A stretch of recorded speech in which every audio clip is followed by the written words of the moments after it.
Okay, so a quick question. I know some of you aren't quite there yet. This is question 80 something, part 4. 84, is it? Okay.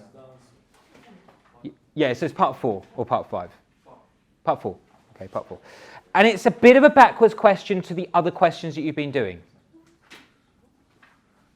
Bit of the backward questions to the other questions you've been doing. It says, find the point where the gradient of the tangent to this curve is 7. Why is this different to what you were doing before? Okay, but I mean, gradient of the tangent is literally the same as what we've been doing before.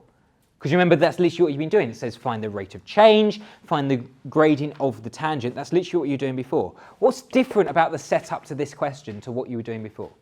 What have all other questions been asking?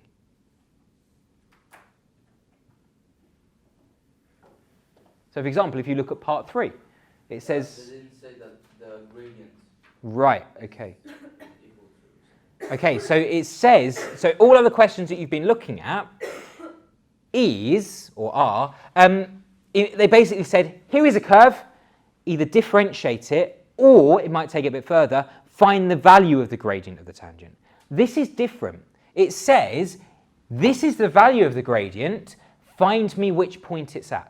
Find me which point it's at. So other questions are like, here is a function, differentiate it, then stick a value in, and then that gives me the gradient of the tangent. This is a backwards question. It says, this is the value of the gradient. Now can you find me which point it's at? Does that make sense? Okay. So we need to think about this a little bit more. How could we do this? Okay. So this is my curve. I want to find the point where the gradient is 7. Good, so I should differentiate this. Why should I differentiate this? Don't just think about it in terms of process, think why. You're gone. After you differentiate 2 dy equals this gradient function, so just put the answer, 7 as the answer. Good, so in case you didn't catch that, this here is my gradient function. It literally, usually it says, you tell me the value of x and I will tell you the value of the gradient. But this is a backwards question.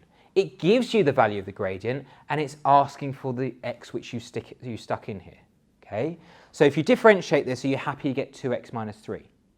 So in other words, this is my gradient function and I want to find the value of x where this is equal to 7.